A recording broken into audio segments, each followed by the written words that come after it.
thought about how this tool compares to this one, which is also jade stone, but this is for a massager. And I find that they're used for two different purposes. This one is more for deep within the muscle tension as well as reshaping the facial muscles. And this one I find it to be most effective when I use it in combination of skincare products that I want to absorb deeper within the skin layer. And also if we are doing some stressful activities, we find that we tend to clench our teeth or we tend to just frown all the time, so our muscles are maybe frozen in positions that we're not happy with. So in order to get a nice tight facial structure, it's important to really loosen up those facial muscles, and it also helps with wrinkle prevention.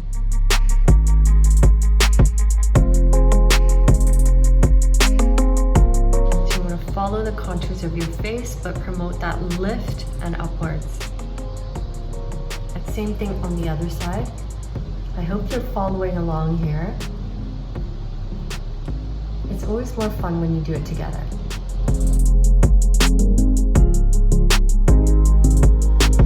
I hope that this video has piqued some interest because there are good benefits of using the jade roller, especially in our 40s. If you like this video, brush the subscribe button and click the bell so that you're notified of more videos like this one. Be sure to check out the step-by-step and hopefully you will see some really good results just like I have. Take care. See you next time.